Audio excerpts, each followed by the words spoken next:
बिस्मिल्लाहिर्रहमानिर्रहीम। ला इलाहा इल्लल्लाहु मुहम्मदुर रसूलुल्लाह सल्लल्लाहु अलैहि वसल्लम। अस्सलाम वालेकुम डियर स्टूडेंट्स। आज हम डिस्कस करेंगे short question class 9 chapter number 3। तो स्टार्ट करते हैं।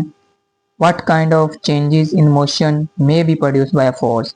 एक फोर्स की वजह से एक बॉडी के अंदर क्या क्या चेंजेस आ सकते हैं। अ फोर्स कैन पुश और पुल एन ऑब्जेक्ट। फोर्स क्या करती है, पुश और पुल है, चीज़ों को खींचती है, धकेलती है। Stop and change the magnitude and direction of the velocity. ये चीज़ों को रोक सकती है, उसका मैग्नीट्यूड चेंज कर सकती है या उसकी वेलोसिटी को क्या कर सकती है, चेंज कर सकती है। Give 5 example of contact force. Contact force की 5 मिसालें दें।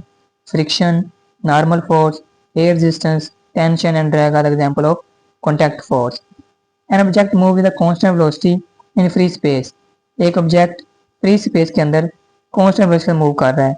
How long will the object continue move with the this velocity. वो वाला ऑब्जेक्ट इस वेलोसिटी के साथ स्पेस के अंदर कितनी देर तक मूव करता रहेगा। According to Newton first law, in free space with no external force acting on it, the object will continue moving indefinitely at constant velocity. अब according Newton first law, free space के अंदर उस पर कोई external force act नहीं कर रही। इसका मतलब क्या है, ऑब्जेक्ट कांस्टेंट वेलोसिटी के साथ लामहदूद टाइम तक क्या करता रहेगा, मूव करता रहेगा, क्योंकि उस पर लगने वाली फोर्स कौन सी है, कोई भी नहीं है, इसलिए वो अपनी मोशन को जारी रखेगा। Define impulse of force. Impulse of force की डिफाइन कीजिए। Impulse of force is the product of force and time duration at it act.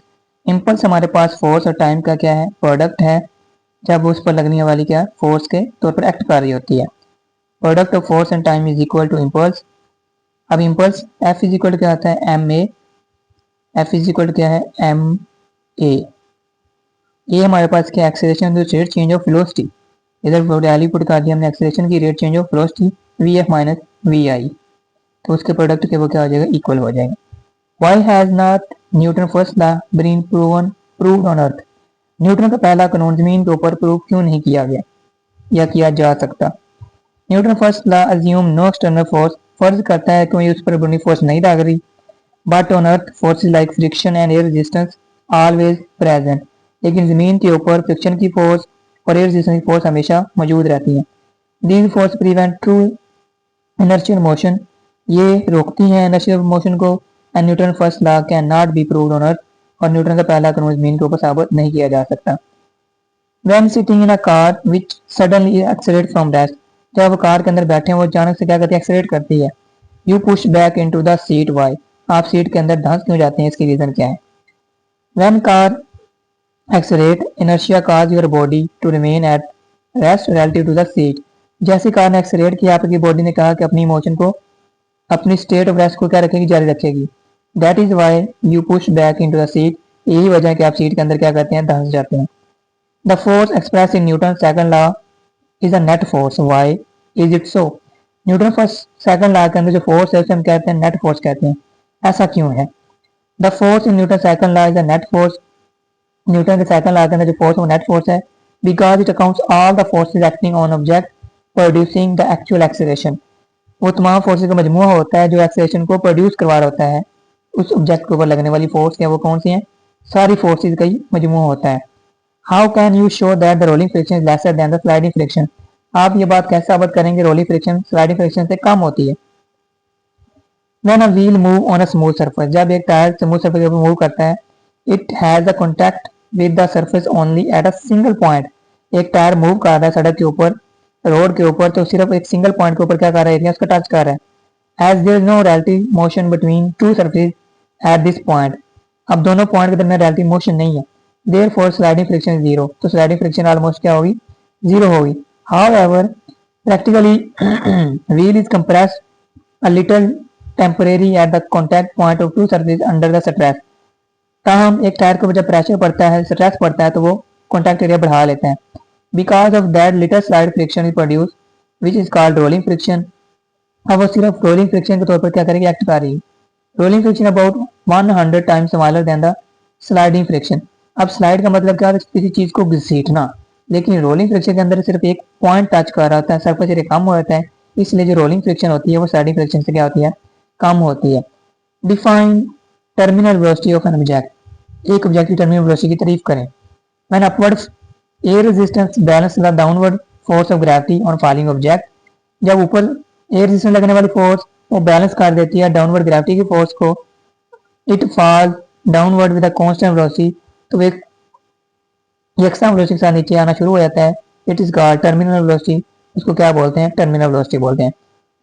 N astronaut walking in space wants to return his spaceship by firing a hand rocket, एक spaceship के अंदर एक खलाबाज है, वो अपने spaceship पर वापस आना चाहता है, तो किस तरफ क्या करेगा, फायर करेगा हैंड रॉकेट को। In what direction does he fire the rocket, तो रॉकेट को किस तरफ वो फायर करेगा। The astronaut fires the rocket in the opposite spaceship, spaceship को क्या करेगा, ऑपोजिट फायर करेगा। The direction of his action pushes him in the direction of spaceship, अब जैसे उल्ट सिंबल फायर करेगा तो वो अपनी स्पेसशिप की तरफ क्या करेगा, वापस जाएगा। और यही हमारे पास क्या न्यूटन का third law. Constructor response questions, twice skater weighing 60 kilogram and 80 kilogram pushes off against each other on the frictionless ice track, दो आइस स्केटर हैं, एक का वजन 60 किलोग्राम है, मैथ 60 किलोग्राम है, दूसरे का 80 किलोग्राम है, दोनों फ्रिक्शनलेस आइस स्केट के ऊपर ट्रैक के ऊपर युद्ध खेलते हैं। The 60 kg skater gain a velocity 4 metre per second, जो 60 जिसका मैथ 60 किलोग्राम है उसको वेलोसिटी हासिल कर लेते 4 मीटर पर सेकंड की।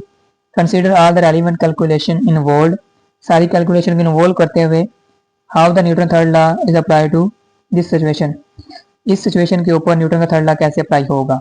आंसर की तरफ बढ़ते हैं।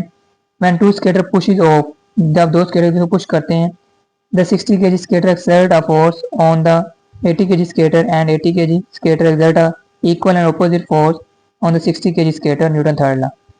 60 किलोग्राम वाला वजन जो स्केटर है वो 80 किलोग्राम वाले स्केटर के ऊपर क्या करेगा, फोर्स अप्लाई करेगा, और 80 किलोग्राम वाला उस पर एक और फोर्स अप्लाई करेगा उसकी ऑपोजिट डायरेक्शन में।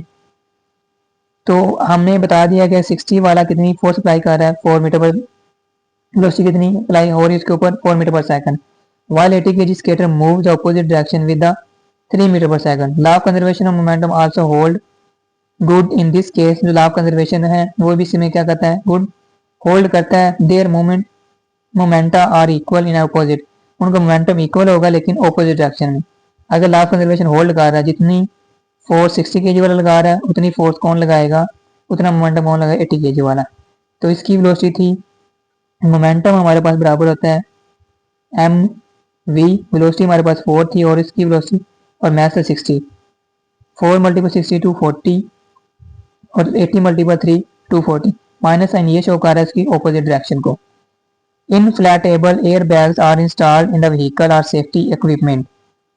In the term of momentum, what is the advantage of airbag? जो सीट बेल्ट होते हैं और एयर बैग्स होते हैं उनका फायदे क्या है और हमें सेफ्टी कैसे प्रोवाइड करते हैं। Seat belt are the belt connected with the seats of the vehicle, जो सीट बेल्ट होते हैं गाड़ियों की सीटों पर लगे होते हैं। These belt stop upper body parts of passenger to move forward due to inertia, ये वाले सीट बेल्ट इनर्शिया की वजह से बॉडी को आगे नहीं जाने देते।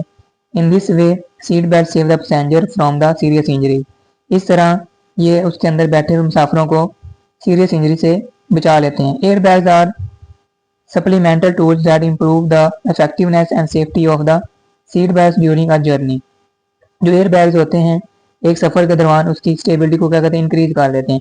Air bag increase the time over which the force act during a collision, जो एयर बैग्स होते हैं वो कोलिजन का टाइम के साथ इंक्रीज कर देते हैं। It reduce the effect of quick change in momentum, momentum में चेंज की वजह से जो क्विक चेंज है उसको रिड्यूस कर देते हैं। In this way impact of collision greatly reduce, तो जो इम्पैक्ट होता है सीरियस इंजरी वाला वो क्या होता है, कम हो जाता है। A horse refuses pull a cart, एक घोड़ा एक कार को ये जिसके पीछे हमने रेड दिखाई इसको खींचने से क्या कर रहा है, रिफ्यूज कर रहा है। द हॉर्स आर्ग्यूज, अब हॉर्स का दलाइल ये है according to Newton third law, whatever the force I exert on the cart, जितनी मैं कार्ट के ऊपर फोर्स लगाऊंगा the cart will exert an equal and opposite force on me, तो उतनी फोर्स वो रेडी उसके ऊपर लगाएगी। Since the net force will be zero, और नेट फोर्स क्या होनी चाहिए, जीरो होनी चाहिए। Therefore I have no chance of accelerating pulling the cart, तो मेरे पास कोई चांस नहीं है, मेरा कोई इरादा नहीं उस कार्ट को खींचने का। What's the wrong with this reasoning, तो इसके पीछे लॉजिक है वो बताएं हमें क्या होगा। The reasoning is wrong because when the horse pushes the cart, इसके पीछे रीजन घोड़ा दे रहा है वो गलत है, क्योंकि जब घोड़ा कार्ट को खींचेगा it is the action of the horse on the cart, तो ये कार्ट के ऊपर क्या होगा, घोड़े का एक्शन होगा।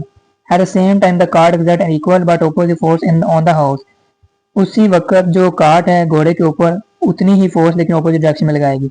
This is the reaction of the cart on the horse, तो उस कार्ट का घोड़े के ऊपर क्या होगा, रिएक्शन होगा।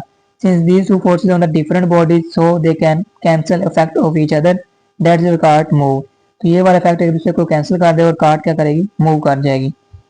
When a cricket ball is hits high a fielder tries to catch it while holding ball he sheer draw hands backward why, जब एक गेंद को हिट किया जाता है वो ऊपर की तरफ उठ जाती है तो एक फील्डर उसको कैच करने की कोशिश करता है, तो वो जो लड़का या लड़की इसको कैच कर रही है वो हाथ अपने पीछे क्यों ले जाता है, वाई, इसकी रीजन क्या है। A cricketer draw his hand back to reduce the impact of the ball by increasing the time, जो क्रिकेटर है वो अपने हाथों को पीछे ले जाता है ताकि उस बॉल का इम्पैक्ट कम किया जा सके और टाइम को बढ़ाया जा सके। When someone jump from the small boats on the river bank, जब एक कोई छलांग लगाता है छोटी कश्ती से किनारे की तरफ। Why does the jumper often fall into the water, explain, तो जो जंप लगाने वाला पानी के अंदर क्यों गिर जाता है उसकी रीजन क्या है।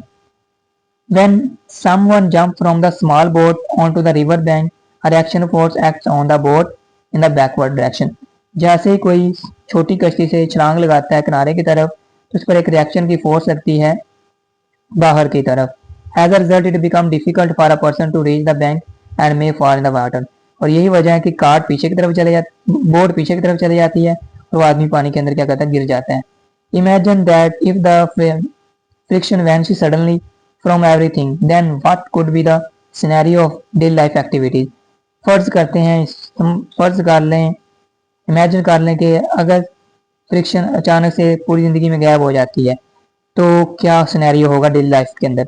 If the friction vanished, अगर फ्रिक्शन क्या अचानक गायब हो जाती है, डेली लाइफ एक्टिविटीज हैं लाइक वॉकिंग है, चलना फिरना, ड्राइविंग है, होल्डिंग ऑब्जेक्ट्स है, वुड बिकम इम्पॉसिबल, चीज़ों को चलने के लिए, ड्राइविंग करने के लिए वो सारा क्या हो जाएगा, नामुमकिन हो जाएगा। As there would be no resistance enable motion और ग्रिप, तो वहाँ पर कोई मोशन नहीं होगी जो उसको क्या कर सके, ग्रिप कर सके।